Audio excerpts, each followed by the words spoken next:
Alrighty, hello folks. How you doing? Hope you're having a good evening. Oh, it's been a hectic week, a hectic few weeks actually. Yeah, it is Corn Berserkers today. It is World Eaters. I'm not sure how long we're gonna take us to rebuild the World Eaters, but we'll see. We'll see. I'll say this now. I don't have many ideas for the World Eaters, so we are going to be relying on chat a little bit more than usual, but we'll see. So if you ever wanted your ideas to be in a Legion video, today's the time. Today is the time.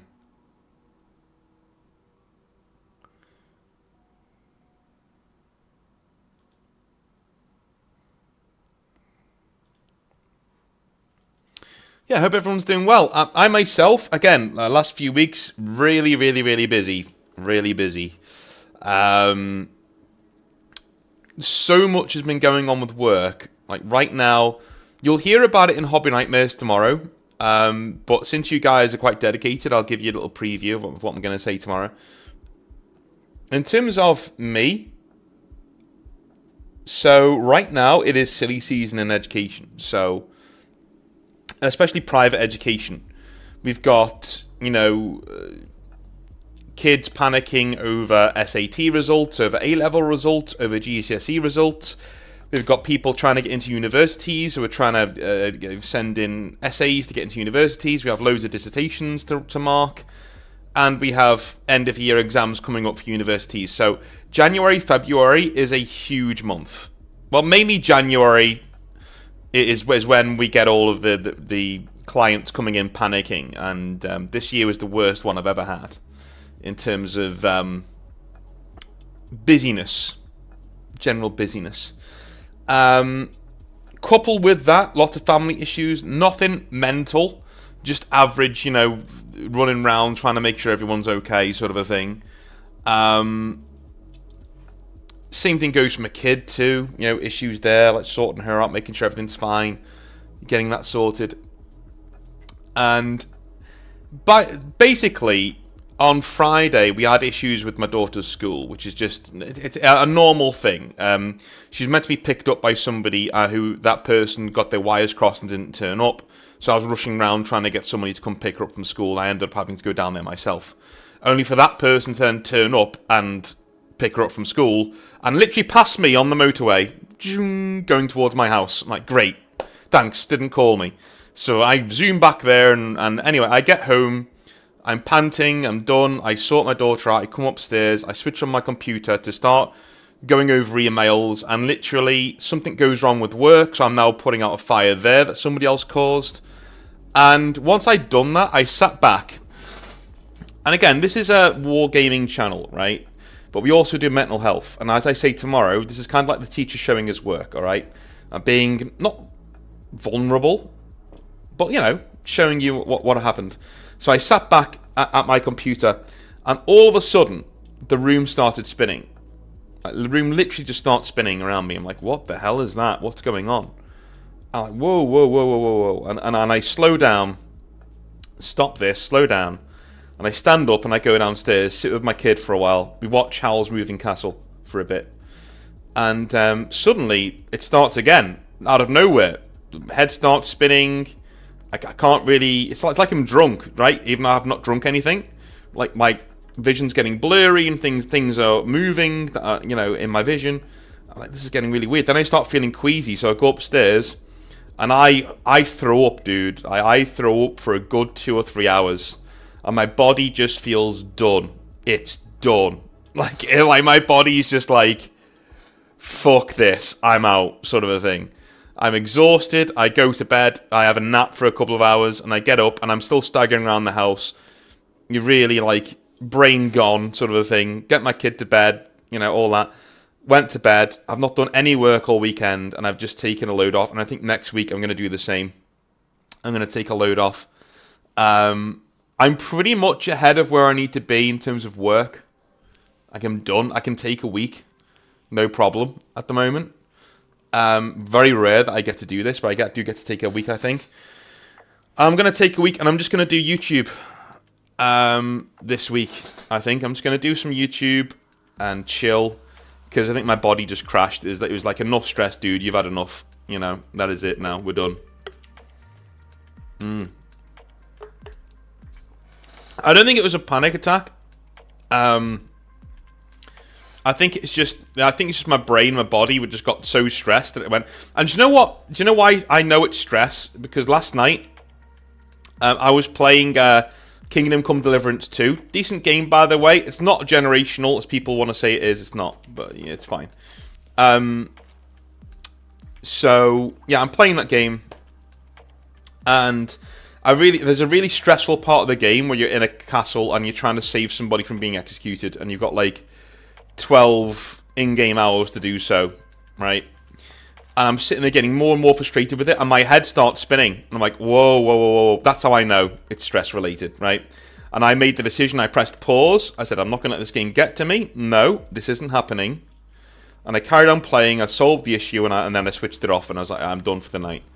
So yeah, it is stress-related, so I've got to stay away from it for like a week or so, just to let my brain reset, give my body time to reset.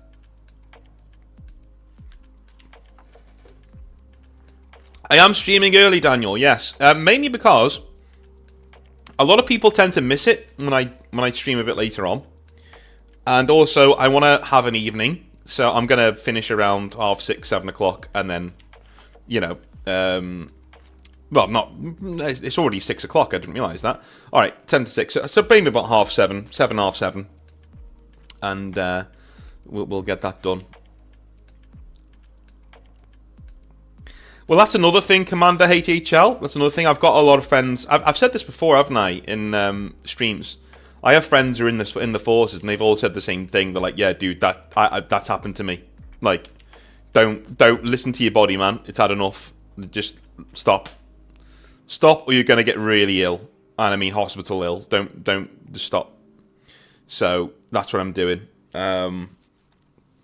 You know, I've sorted it out with work. I'm quite good in terms of private education. I work for several companies, and I do quite well for them. So I turned around, I was honest with them. I said, "Listen, you've put too much on me. I'm afraid. Like, you know, I literally can't do this. Like, I can do this, but I've sorted you out now. You need to pay me, and then I'm gonna take a week, and then I'll be back, right? But I need a week." And they all said, "Yeah, no problem. Thanks for all you do. No problem whatsoever. You do what you need to do." That was cool. You know, and having the university as well say, "Yeah, no problem, take a week, take 2 weeks, doesn't matter, you've done your work now. Like, I've done what I needed to do, so I can take a week or two." So next week, and yeah, my missus, the family have said, "Yeah, next week, just don't do anything. Don't do anything. Just do..." My missus doesn't even want me to do YouTube, that's not happening. Like, I like doing YouTube, it's a good outlet for me, I have a laugh doing it. So, another thing, do you know when you guys, like, throw up and you're dry retching? I get this pain in my esophagus all the way down, like I bruised it. It sucks, man, because it hurts to laugh. You know? It hurts to laugh. That sucks. Sideshow, yeah, it is, man, it is. I think mainly it's because, you know, I work my ass off, but also, I get good results. Do you know what I mean? Like they've had me there for years. And I'm a private contractor. I can walk away at any point. So when the power is with the person, you know, if you make yourself indispensable and you're a private contractor, all the power's with you. That you can just say, "Nah, I'm not doing that." Right? Yeah, nah, I'm not doing that. You know, I've done that in the past. I've been given maths tests to mark. I'm not doing that. I'm not qualified. I'm not doing that. You know, and they've had to say, "Okay." You know? So, yeah, I think in this day and age, for workers to be appreciated, you need to be, one, you need to be beholden to nobody, and two, good at your job. If you're those two things, you're untouchable. You're Teflon, basically. Your people can't mess with you. And so when I said, "Listen, I'm done for a week," that they would, she's not an agent, like handler, agent, I don't know, but she was just like petrified. She's like, "Oh my god, what, you're quitting?" And I was like, no, I'm not quitting. I'm just off for next week. I'm not taking any more lessons next week. Call them. Like, I'm not doing it. I'll be back the week after. And even then, I'm going to go in slowly and be like, yeah, I'll do 1 day on, 1 day off, and then I'll do it that way. You know, like I've got loads of credit in the bank. You know, it's time to just stop adding to it and just to coast for a bit. That's what I'm going to do. The missus is also dog ill, by the way. I've never seen her this ill. I've never, ever seen her this ill. Here's another funny story before we get started. I had a Thai massage on Friday. Not that kind. Right? I had a Thai massage from a lovely Thai lady. And, you know, I've been working out the last couple of months, you know. So I'm lying down. Mrs. is next to me, by the way. She's getting a massage as well. And I can just hear my Mrs. giggling because, like, you know, from what this girl's saying, because she's rubbing the back of my shoulders going, oh, you're such a big boy. And I was like, fuck off. Fuck off, will you? I thought it was like, I haven't got a belly or anything these days, so I was like, you know, oh, yeah, you're strong boy. And I was like, yeah, okay, cool, awesome. Right. You know, so yeah, she's lying next to me, like, pissing herself laughing. That sucked. Anyway.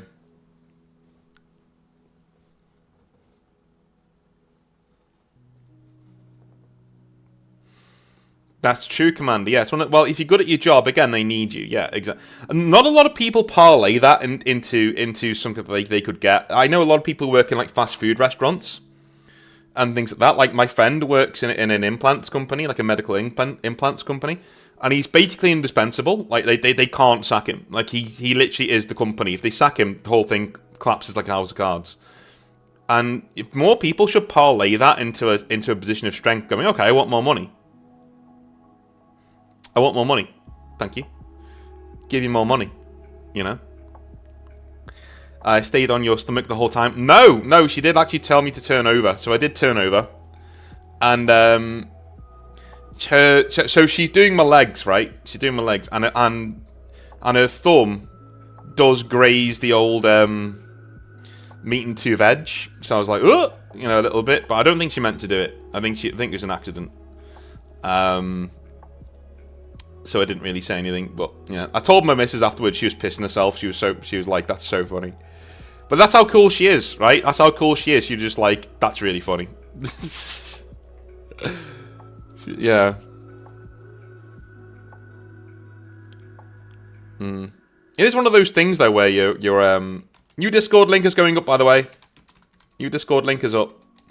It is one of those things where if you got a woman who's you know, secure in a relationship, she won't mind you going to like a Thai massage parlor and being like felt up. She'll think that's funny, right? She'll just think that's funny. We've been in clubs and pubs and stuff where someone's had a pinch or flirted with me or something, and she just thinks it's funny. She literally just giggles and laughs and points at me and laughs because I get really awkward. You know, that's a good relationship though. Like that's in my opinion. Like, you know, it's healthy to and plus, and she said this in the past. It's good for her to see other women like be interested in me. It's like, you know, it's like, okay, well, other women like this guy, so, you know, it's good. It's healthy. I don't think as men we're that way. We don't really like it when other people look at our girls when we're with them. You know what I mean? You get kind of insecure, or you can be. Every man feels it, right? But a woman in a secure relationship, just she, whenever somebody looks at her man, it's like a pat on the back. It's like, oh, good for me. You know, I've got one that other women like. You know, kind of a thing. So I guess it's kind of like that. So she doesn't give a shit. She literally doesn't give a shit. Like, obviously, within reason. Like, if I ever reacted to something in a positive way, she would not be happy. She would be fucking furious. But, like, not that I ever would, but I'm saying, you know, if I ever did that, she'd be absolutely furious. You don't abuse it, right? It's a cool situation. So realise how good you've got it, and don't abuse it. Michigan trying to build his first Marine army. Good lad. second hand, and I have 23 Marines and 3 Cataphractii Terminators. How many points is that? I'm new to tabletop. Well, somebody can put it in the chat. Last time a woman hugged you, you got a lot of grief. Well, it might be that somebody's cheated on her in the past, and she's been taught to not trust dudes. And it depends how you were acting with that woman as well. Like, were you giving it the come on or what? I don't know. But if that's a normal situation, then you maybe need to have a little chat. Say, listen, you need to fucking cool your jets there because it's a hug. I don't know what you want me to do. Commander says, trust and humour, great foundations for a strong, long relationship.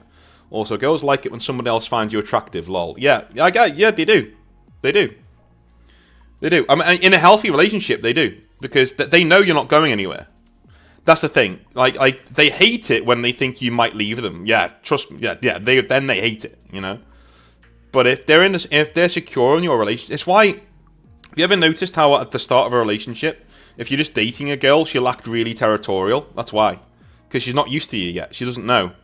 If you look at somebody else on a date, it's done. She's done. She's like, nah, fuck this guy. I'm not doing that. Right? No. All your focus has to be on her. Whereas later on, she catches. I look all the time. We're walking down the street and she takes the piss because I look. I go, wow, look at that, Jesus. And she's like, well, where else are you going to look? The tits are hanging out. What else are you going to do? So, I nearly have my entire Tyranids army. Only need 5 more box sets. Awesome, man. Awesome. Yeah, I'm going to go back to painting Space Marines pretty soon, getting ready for the summer. And then once that's finished, then I can go back and paint my orcs, not any guilty feelings.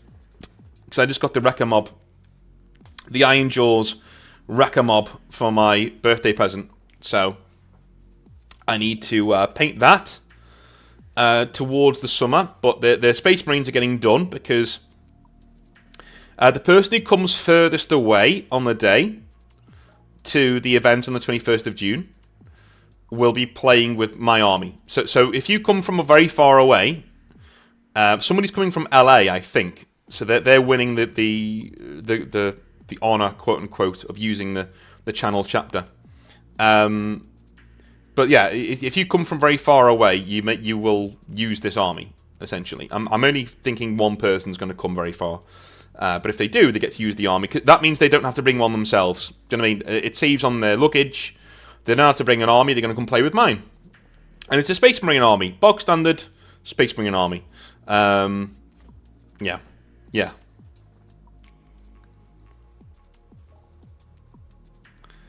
Well, that's it, Commander. Yeah, there's a reason why they're wearing clothes like that. Let's be honest. Yeah, it's rude not to look at times. Alrighty, let's jump into the rebuild, shall we? Why we're here. You all know why we're here. Hell yeah. We are rebuilding the World Eaters, as you all know. So, just mark that on there. There we go. Alrighty, World Eaters time. So in terms of how we're going to do this, I'm going to be completely honest. Because of the week that I've had and how things have gone, I have not thought about the hobby at all. Absolutely need to be completely open and honest there. I have no idea what we're going to do here. The other cool thing is that the World Eaters haven't really come up yet in the Exileverse. They're one of these factions that actually haven't come up that much. I don't think Angron has interacted with anybody just yet. I don't think he's killed anybody or been in a duel with anybody.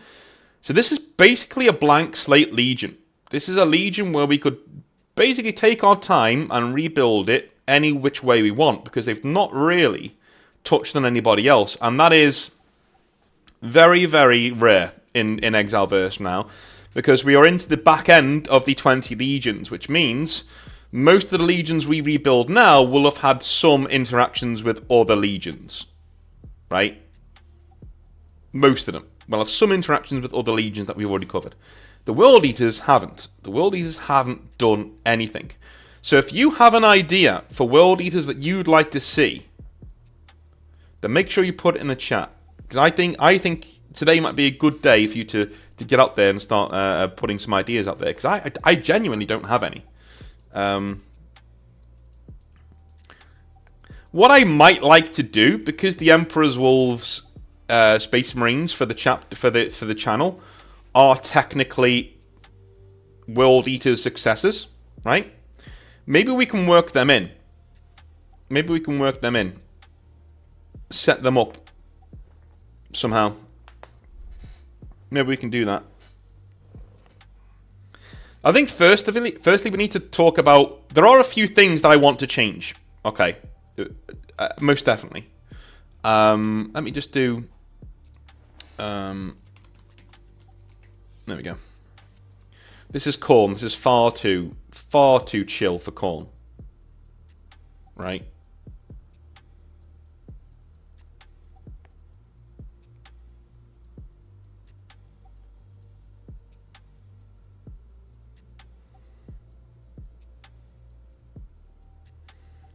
What's this like?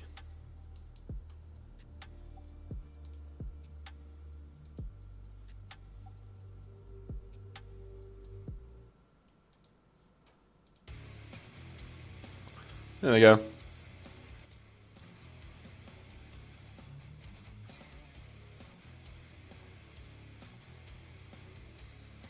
That's better. So, what I don't like when it comes to World Eaters is the way the Emperor gets a hold of Angron.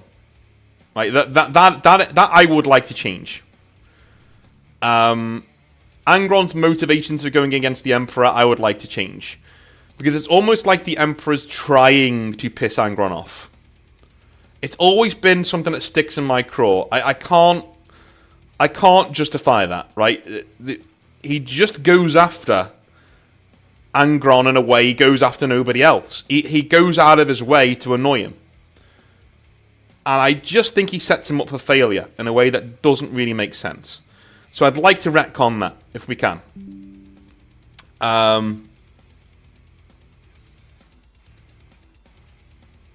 Yeah. Are they still originally called the Warhounds? That's a good question to start on. Start poll. Are they still called the Warhounds?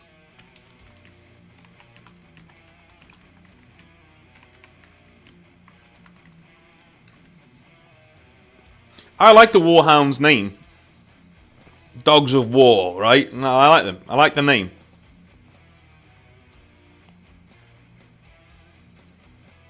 Are they still called the Warhounds? An easy question to start off with. To get us going.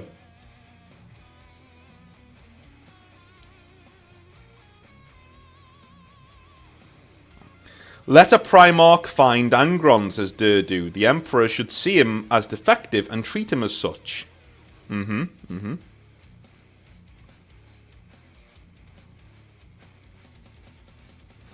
you, Commander. So the thing with YouTube is, YouTube only seems to highlight the negative responses. So I honestly think whenever I do a take on the law, everyone hates it, but I do it anyway because I'm a troll, and I'm not a troll, but I honestly don't give a shit. I'll just do what I want. One of the Emperor's stupidest moves. I know, bored. But this is the thing we're trying to do, is rob the Emperor of his stupidity in the Exileverse, right? Our Emperor's very smart. Our Emperor's so smart, he's going to come back. We did that right at the start, remember? Our Emperor's so smart, he comes back in the 41st millennium. In some way. So... I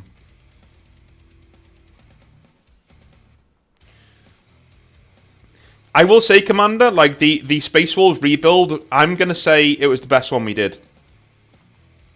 I love the way that Fulgrim and Leman Rush just appear in the sky of a world, still beating each other up 10,000 years later, and then just fall down to the ground in the middle of a massive conflict. That's my jam.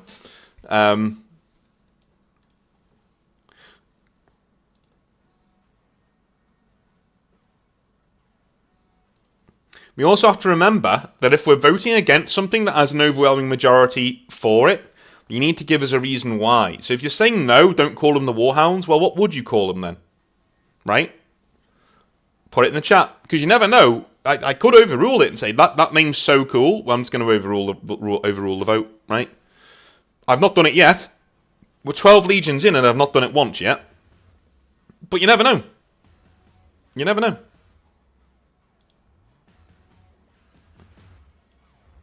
You never know. We'll end that vote there. So we're staying with Warhounds. Cool. Right, next thing. Does a Primarch find Angron?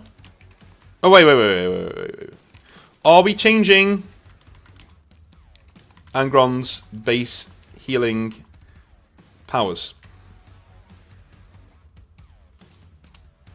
So if you remember, his base healing powers were that he was essentially the perfect apothecary. He could heal the minds and bodies of the warriors around him by taking their pain into himself and healing them. Right? Are we changing that? After all legions, will you do Xenos? Yes, I will do Xenos. Are we changing that? Because I really like it as a thing. I love it as an ironic thing. That the healer Primarch becomes the Berserker. Right? That's just, it's too chef's kiss, right? It's too nice. Not the Warhounds, the Hounds of War.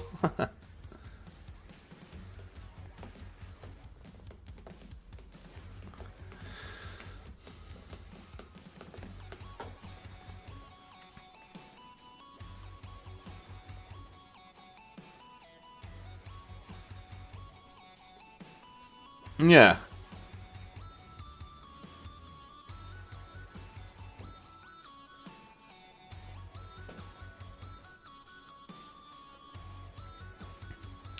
Yeah, I like dark irony, and 40k is dark irony.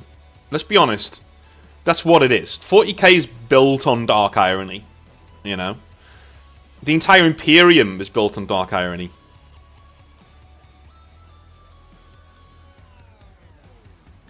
Board says, one of the things the Emperor did was also dumb was sending idiot Leman Russ to talk to the guy feeling pain every time he feels anything but rage. Yeah.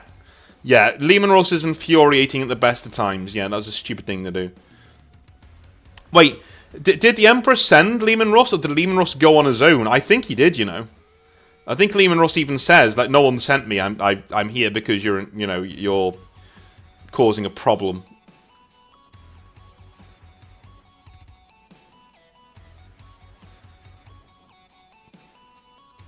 Yeah, Wanton says, I'll say no to add to the tragedy of what he becomes, presuming we'll go down the same route with his corny demon hood. Yeah, we might, but we don't know, do we? We don't know. Each poll is going to be 2 minutes long, so I'm going to end that one there. There we go. So, he is keeping his base healing powers. We're going to keep the base healing powers.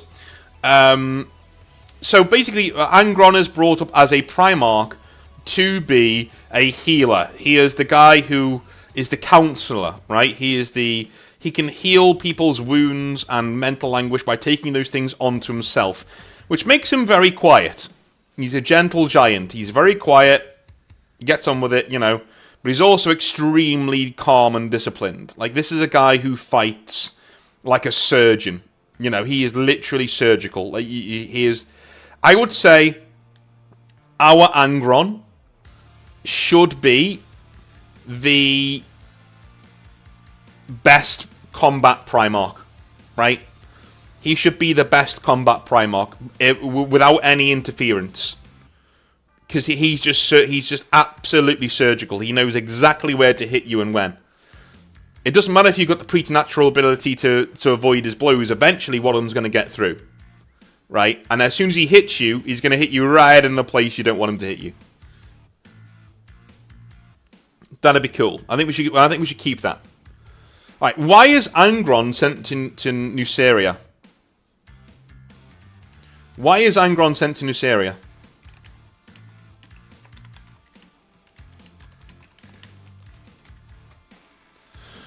Why is he sent to Nuceria?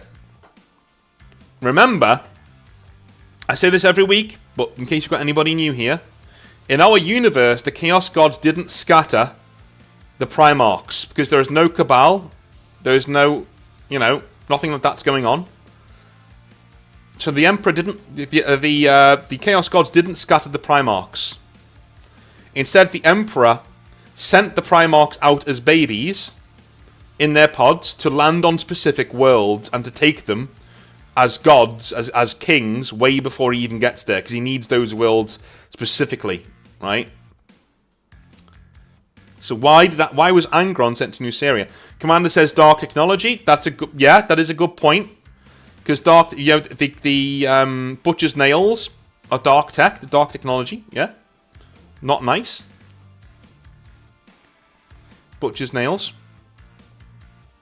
Because there is tech from a Jakari homunculus and the population reverse engineered that. Yeah, that's good, Durdu. Yeah.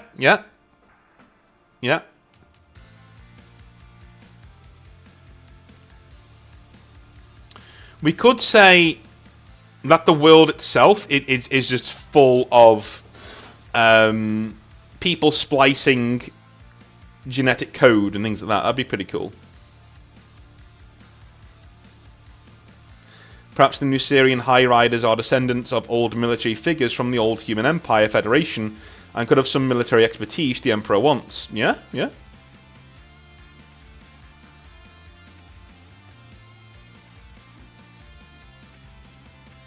That might work.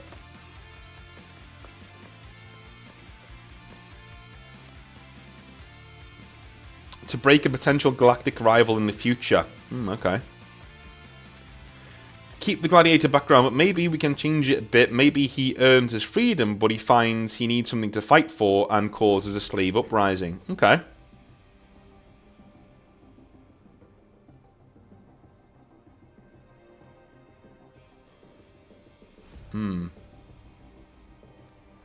Maybe something from the Eldar tech, like a way to help the Emperor to make the webway of mankind. Okay. Old Forge World. We've done Forge World before. We've already had Iron Warriors and Iron Hands have kind of Forge Worldy places.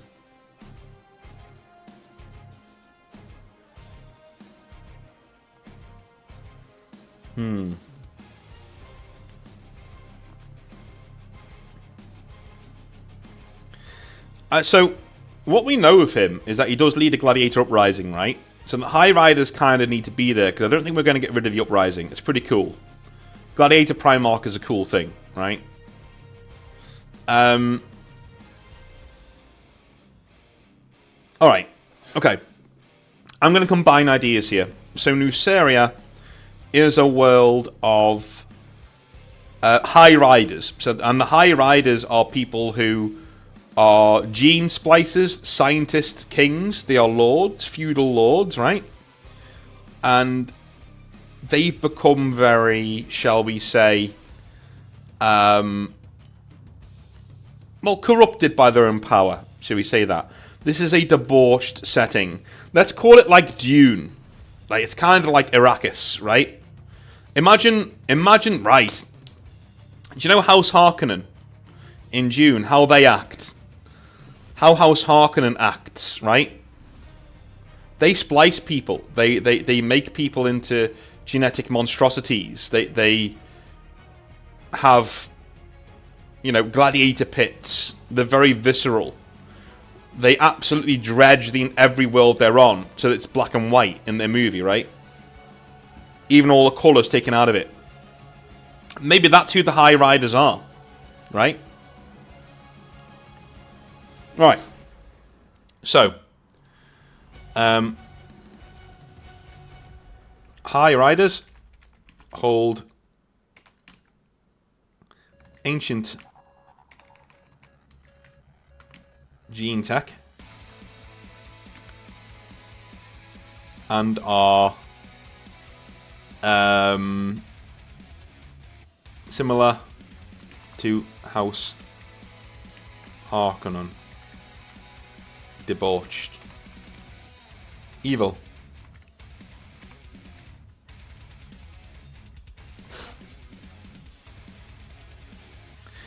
High Riders hold ancient gene tech on a similar to House Harkonnen, debauched and evil. Basically, they are the worst. The worst. And maybe the Emperor needs that tech to stabilize, the Space Marines. He needs to mass produce more and more and more Space Marines. That's something we've not covered yet. We're having all of these high-handed ideas about the Webway and stuff. I think there are better legions for Webway tech than Angron. I think there are better legions out there to fold into the Eldar. Alpha Legion being one, right? Maybe even Thousand Sons. So, I think we have House Harkonnen stand-in for them on Nuceria, called the High Riders. They have gladiatorial fighting pits and arenas. They're able to splice together their own forces, their own soldiers. They don't have to do any work because they gene craft all of these monstrosities that are like human spiders to do all of their work for them, right? And this is who Angron lands in between, and he starts to fight, right? Starts to do his thing.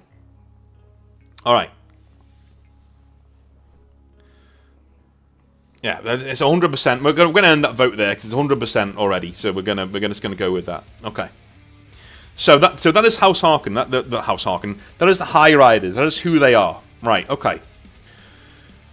Are we persisting with the Butcher's Nails?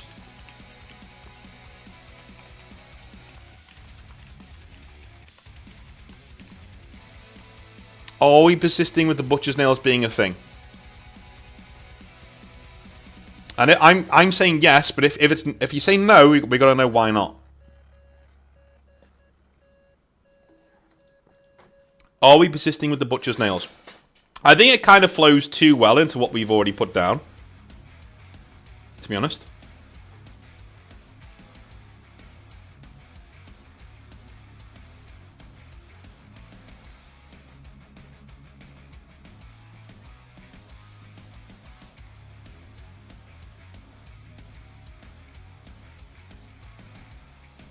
I don't think we're doing Thousand Sons for a while, are we? Pretty certain we're not done it yet.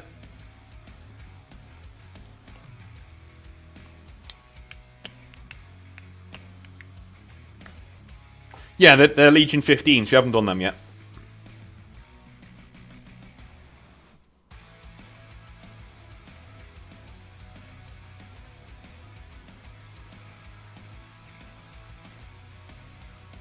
Okay, yeah, it adds to the tragedy of the whole thing. Yeah, I get that. Well, 16 votes. We're nearly we're 2 minutes in, so we can end that there. Okay, so we're keeping the Butcher's Nails. All right. So, we're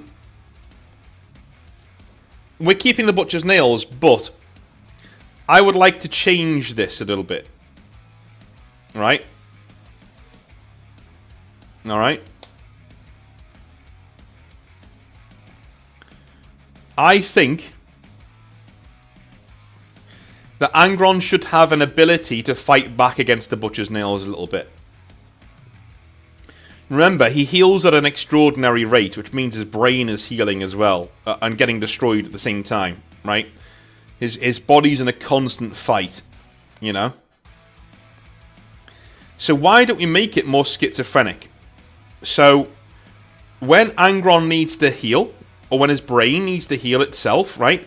That's when the Berserker Rage comes on, because everything shuts down, and the nails take over his body, and basically just puppet him, essentially. Right? How about that?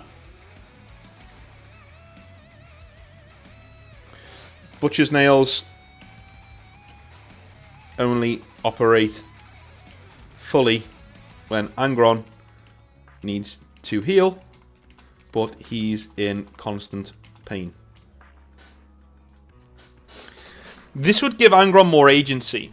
It means that the one thing I don't like is that in the Horus Heresy, Angron doesn't really make choices because he wants to make them. He makes choices out of what will give him the least amount of pain, right? He's like, nah, just shut up. You know what I mean? Like, you know? So maybe they only operate fully when Angron needs to heal, because he goes into like a mental stasis. Like all Marines can, right? All Space Marines are based on their genome, right? On the Primarch's genome. All Primarchs can do this. They can go into suspended animation. But whilst other Primarchs go into that state, Angron doesn't. He goes into that state, but he's still awake, and because the Butcher's nails then take over his body and start like absolutely going mental, right? It's basically his Super Saiyan power. He goes into it, and he tears apart friend and foe. He doesn't care, like when he's in that state.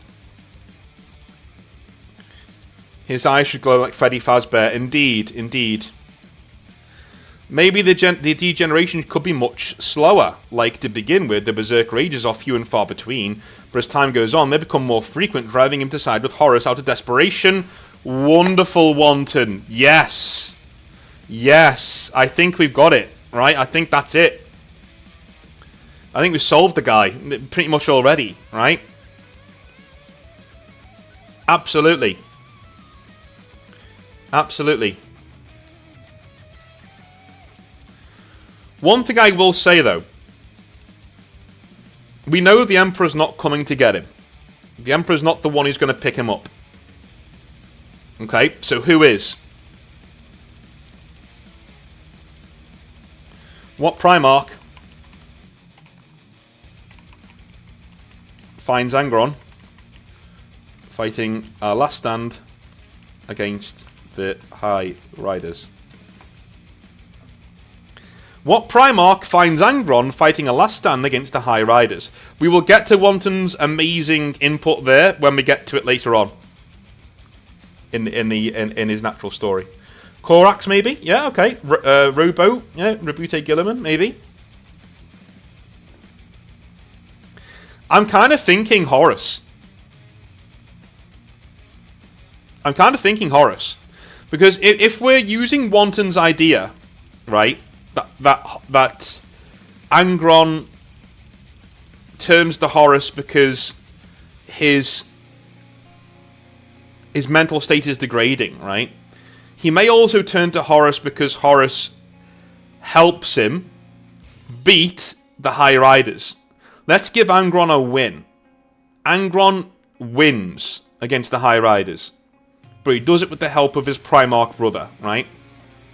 And I think if Horus does that, it means that Angron's beholden to him and will trust him and will go to him about his declining mental state. Do you know what I mean?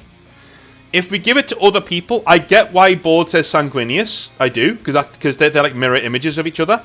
I get why Lorgar. Yeah, I get Lorgar too. Do I get the Lion as well? Because they could all have really cool dynamics against Angron. Gilliman too. You know, I get it. And you could have a really strong dynamic there. But if he's going to be corrupted by Horus, it would show an evil side to Horus too, how he manipulates this guy, right? You know?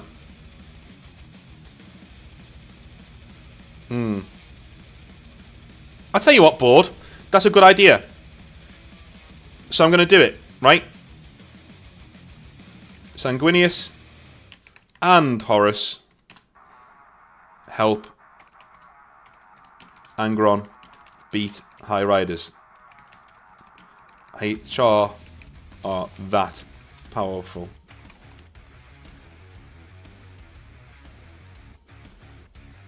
There we go. So, Sanguinius and Horus help Angron beat the High Riders. What does that do? So basically, it gives us a reason why Angron trusts Horus, right? And goes to him with his issues. It makes the bond between Angron and Sanguinius closer because Sanguinius feels a lot of empathy for him, and they grow closer. And it also gives real tragedy to Angron and Sanguinius fighting at the Siege of Terra when they duel each other, right? It also gives them real tragedy, especially when Sanguinius reaches out to take out the Butcher's nails. And Angron's like, please don't do that. Please, I'm begging you, don't take that away from me, right? That's all he has now, right? And also, remember, Sanguinius is going to die to Horus. So it's this like triumvirate here of people who quite like each other, but it's tragic, right? They all end up fighting each other and killing each other, essentially. It also gives us an idea of which brother do you choose, says Boab. Yes. Yes, Board, yes. So, yeah, which brother does Angron go with, right? Does he go to Horus or Sanguinius? And I also think that the Emperor's attitude to... As somebody said that before. Who said? Somebody said before that the Emperor's attitude to Angron should be he's a defective tool. Who said that? Because that's an idea I want to come back on. Right? So, we should show some of the Emperor's real cold-heartedness. The Emperor's kind of thinking about either destroying Angron, or he was going to leave him to his fate on Nuceria. Say, listen, maybe it's better if this guy just dies, right? And Angron and Horus wouldn't have that. 'Cause you know how much he loves his brothers. Horus wouldn't have that. Sanguinius went with him, and they made sure this guy was safe and it was all right? So maybe that gives us something about the Emperor as well. Like, you know, like the Emperor's a kind of a dick. Like he doesn't want this guy around, but the Emperor sees the big picture. He sees that this guy could become a real issue later on, right? Which is why he makes the long play and says, listen, leave that guy to die. And Angron being around just irritates him. He's like, this guy shouldn't even be alive. Like, he's defective. He shouldn't be around, right? They messed with my creation and I don't want it. You know? Exactly. So basically, when the choice comes down to it, when Angron's faced with who do I go to with my problem of my own brain, do I go to the brother who loves me, because they both love me? Do I go to Horus, who's independent? He loves the Emperor, but he's independent. And he's getting more independence from the Emperor as well, right? Or do I go to Sanguinius, who will want to do the right thing? So to Sanguinius, the right thing might be, you know, giving Angron the Emperor's mercy. Maybe Angron's afraid of that. Maybe he thinks Sanguinius loves me so much that he might just kill me. I'm serious. If he sees the pain I'm in, he might just kill me, and I don't want to die. Right?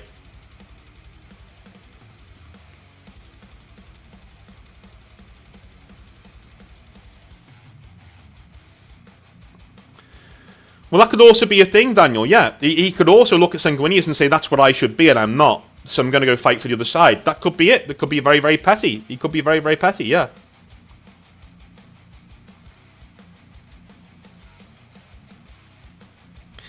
Thing is, that's a good idea, Michigan, but the thing is, we like to give our Primarchs agency. We like them to act like people.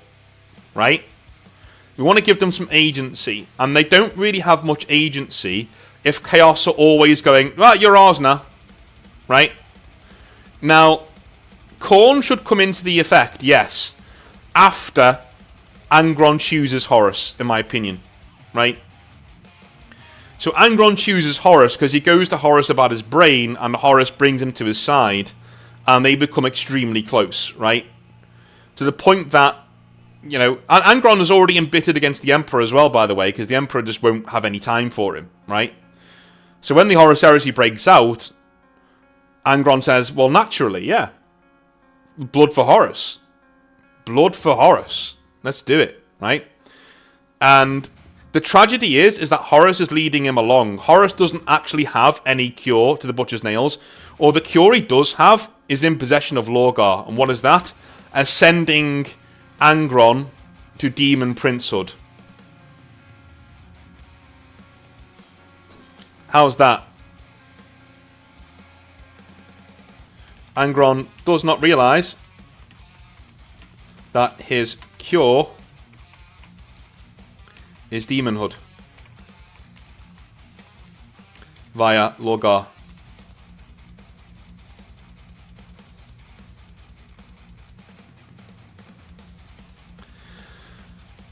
So Angron does not realise that his cure to his Butcher's Nails is Demonhood via Lorgar. So we can keep that part of the lore, where Lorgar enacts Khorne's will and says, this is your new champion, and this is your guy, right?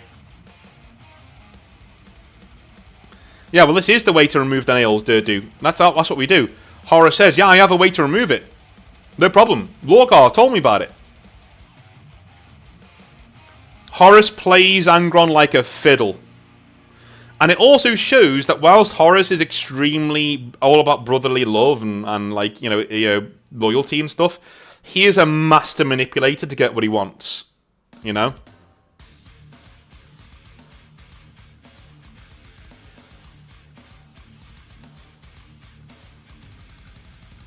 He's an absolute master manipulator to get what he wants. Thing is, though, here's the thing. Okay, everyone loves that so much, I'm just going to end it there because it's 100% with 11 votes. So, here's the thing. Siege of Terror time. I want Angron to go on a fucking tear. Let's give Angron his absolute time in the time in the sun, right?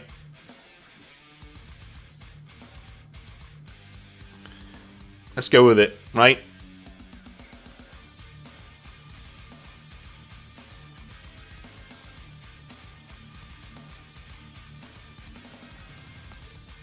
I wouldn't even say... Okay, here's the thing.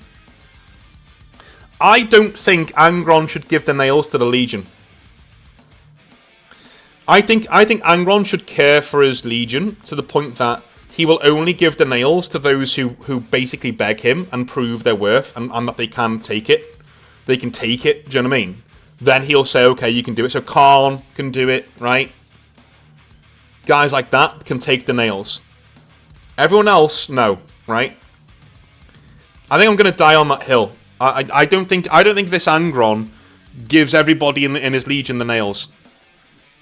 I think he gives his upper echelon the nails because they can take it. Everybody else, though, no. Right?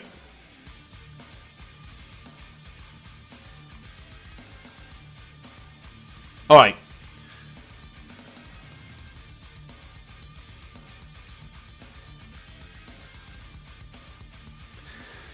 We're at the Siege of Terror. Let's give him some wins. Let's do some verses, shall we?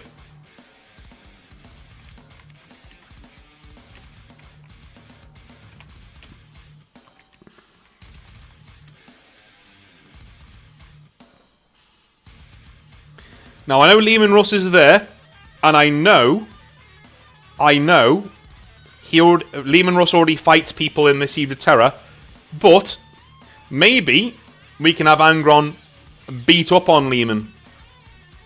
He's a demon Primarch at the end of the day.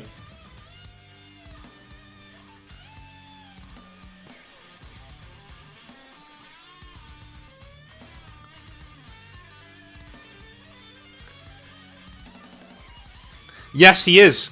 He is a full demon Primarch. He's a demon prince at the Siege of Terror. He's a demon prince at the ye old Siege of Terror. He either becomes a demon prince there, or he's already a demon prince. One of the two. In fact, it would make more sense. It would make more sense if Angron gets to the Siege of Terror and he's not cured yet, so he's fighting with desperation, right? And in the fighting, Lorgar ascends him to demon princehood. That's what I would do.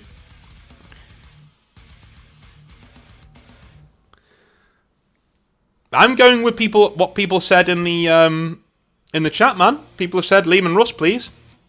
So I put it to the chat. By the way, we gave Leman Russ a lot of love. He got a lot of cool stuff in his video, more than he deserves.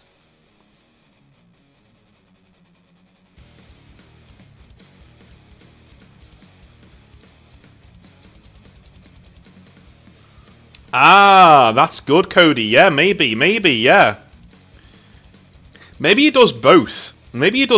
Right? Maybe he gives he forces the Butcher's Nails on the weakest ones in the Legion and gives it to the more powerful ones because he knows they can take it, right? So they can lead them, you know?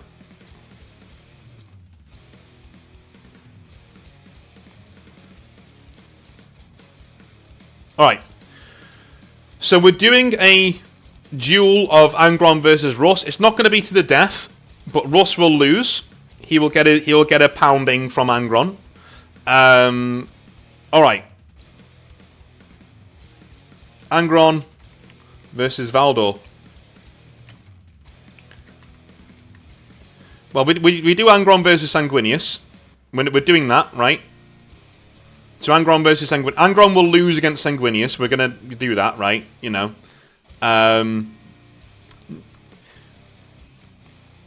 Eventually. Angron versus... Ooh, I don't know who else. Valdor maybe would be one, but he's got to lose to Valdor. No, Angron.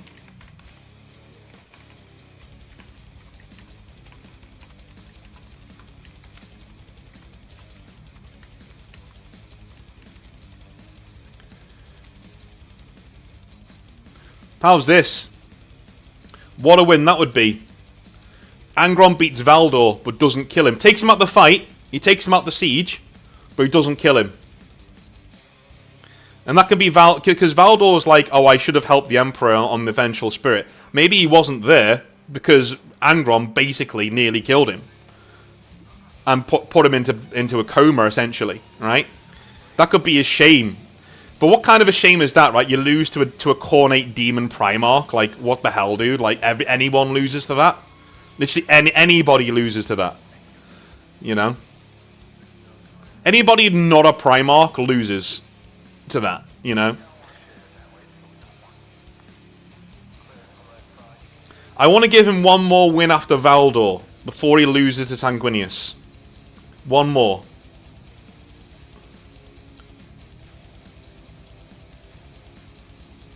Angron versus Bobo Dakal.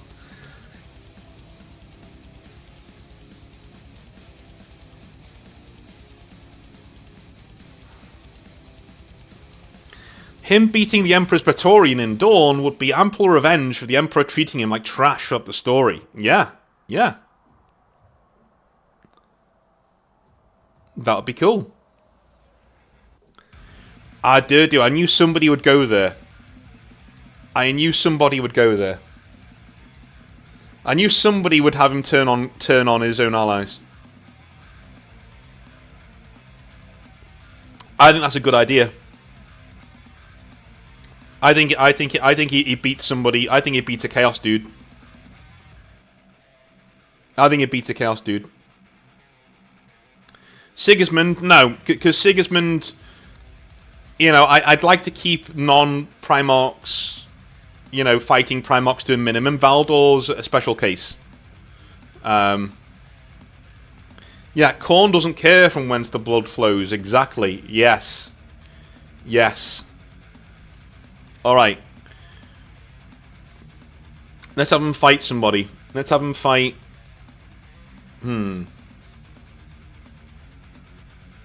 Have we done Mortarion yet?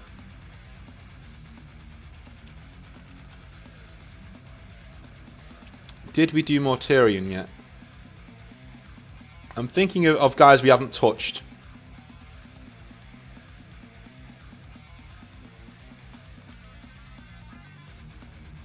I think we did. No, we haven't. Alright, Mortarion then. Yeah, Mortarion.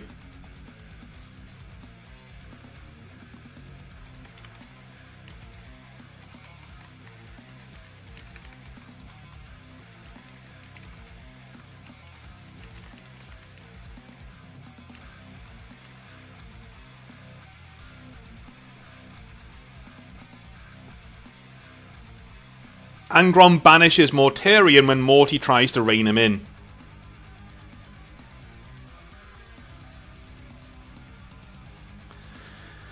Alpharius and Omegon, yeah, they're going over to Tzeentch. That could be a thing. They're going over to Tzeentch.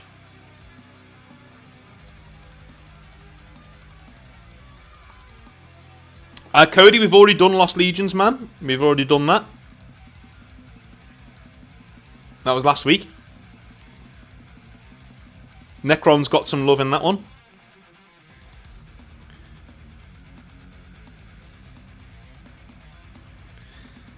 I think this also shows that for all like the strength and power of people like Mortarion, they're not expecting to fight Angron.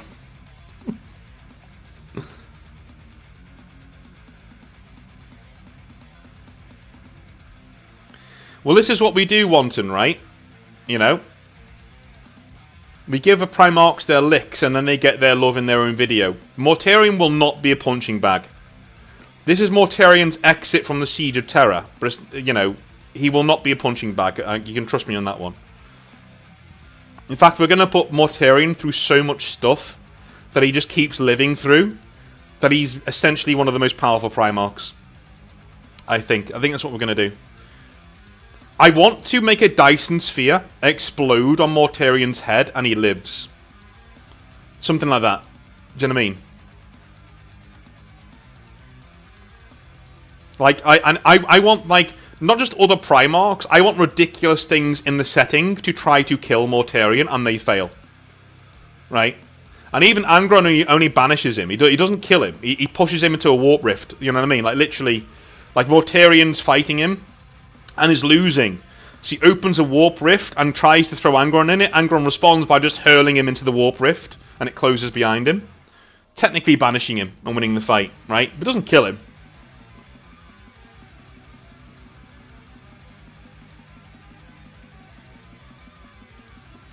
Yeah, I want a star. I want a star to explode in Mortarion's face and he just tanks it. That's how powerful I want Mortarion to be. He's Lord of Death, man. Like, what do you want? In fact, if there's going to be a perpetual, it needs to be Mortarion, but we'll get to that next time. Anyway, alright. That is the last win we're giving Angron. So he's beaten Russ in a one-on-one fight, he's beaten Valdor in a one-on-one fight, and he's beaten Mortarion in a one-on-one fight. That is a lot of wins that we've given this man there. He then fights Sanguinius, and is not exhausted, but he's getting there. And Sanguinius is the one to banish him back to the warp. And it's not like when Mortarion is thrown into the warp. No. Angron is banished. Like, he's beaten and banished. He's actually beaten and banished. You know, because of the empathy Sanguinius has. Sanguinius is trying to remove the Butcher's Nails mid-fight. Not because he hates Angron, through empathy. And that's what Angron can't fight against. He's like, what, you still care about me after all this? Right? And he nearly lets go and stops fighting. And that's when Khorne says, okay, no more power for you. Right? And that's what wins Sanguinius the fight. Sanguinius then just banishes him back to the warp. And off he goes. For a spanking from Daddy Khorne.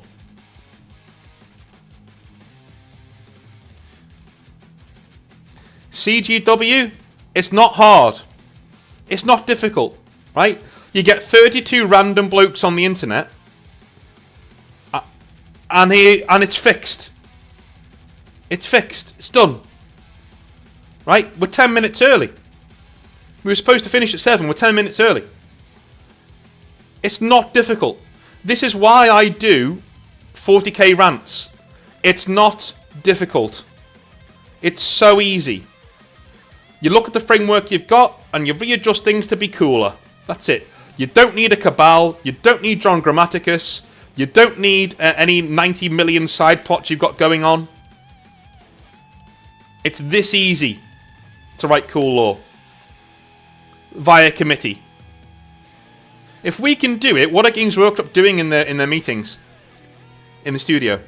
Right? That is the end of Angron's story. He's literally a Demon Primarch now. A tragic, tragic Demon Primarch.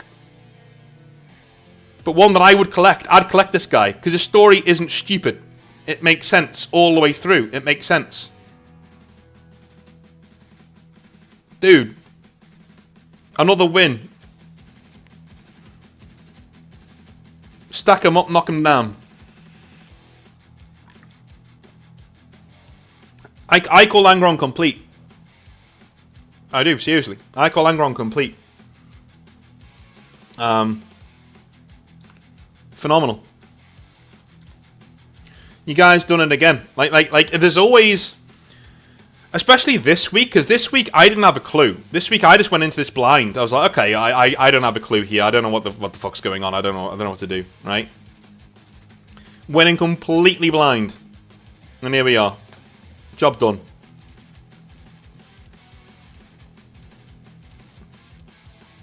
I do like the Bobo Drakal side story. So do I, man. So do I. But I kind of like him having his own thing and not being around, Angron. We need a GW spy in here like Mordian has. We're getting a bonus Northman. Well, it's true. It's true. Like, it took us 32 blokes. It took us what? When did we start this? When did we start tonight? When did we start? 45 minutes ago. 45 minutes. Give or take a minute, right? 45 minutes. To redesign the World Eaters, to readjust them so they make sense, to inject a load of narrative irony and tragedy into Angron's backstory, to give Angron a more satisfying conclusion to the Siege of Terra, and to make him an absolutely beast character going forwards in 40k when he comes back. 45 minutes. You know, it kind of makes me feel like I know what went wrong with Horus Heresy now, because it's like you had one guy just jizzing his pants over what he wanted, you know.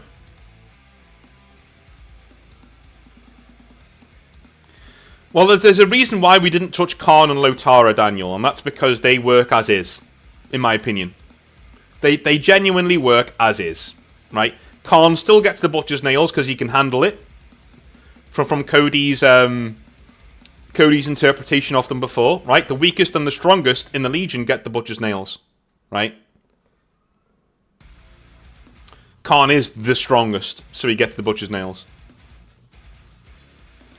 Lotara stays the same. Badass, honorary World Eater, right? No problem there at all. No problem at all. In fact, I think the World Eaters fall harder with this more understanding, more empathetic Angron. You know, imagine Angron being likable. The World Eaters would have fallen even harder into Khorne's embrace. Even harder.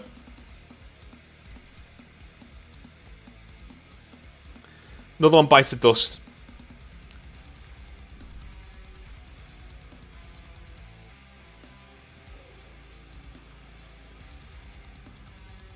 Right, we can turn that off now.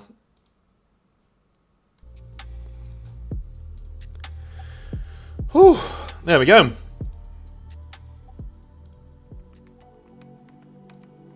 Absolutely brilliant. Absolutely brilliant.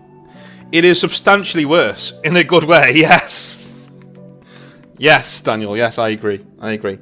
So, I'm going to stick around for 5 minutes, to chill out for a bit, but then I'm going to go and order some food. I'm starving. I'm absolutely starving. But tomorrow, we do have Hobby Nightmares. We do have Hobby Nightmares tomorrow. Let me give you a little preview of what we got coming up tomorrow. Here we go. When Hobby Bro betrays you. That'll be tomorrow. And Hobby Nightmares should be a good one. I think it is funny. It is really, really funny.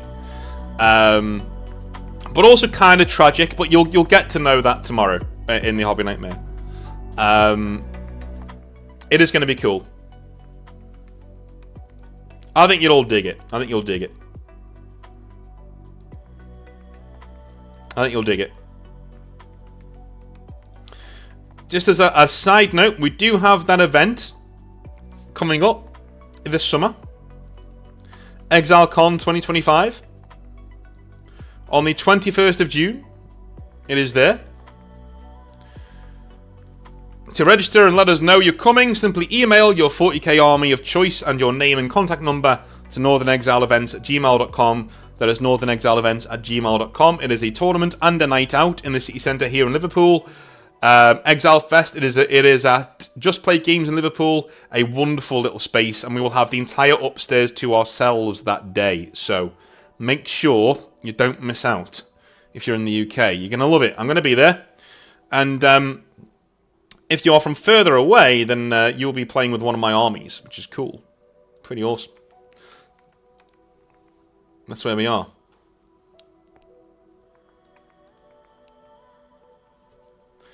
Thanks, cool dude. Thank you, man. You are a cool dude. Thank you very much. Thank you for the $5 there. Will we do Xenos after the Legions? Yes, Durdu. Somebody asked that before. Yes, we will. We will be doing Xenos after the Legions. And after we've done that, we'll probably do Imperial Guard regiments. And after we do that, I'm thinking we might actually either write our own sector in modern 40k, or we make Age of Sigmar from the ground up. That'd be pretty cool. That'd be pretty cool. Cheers, Commander. Cheers, man.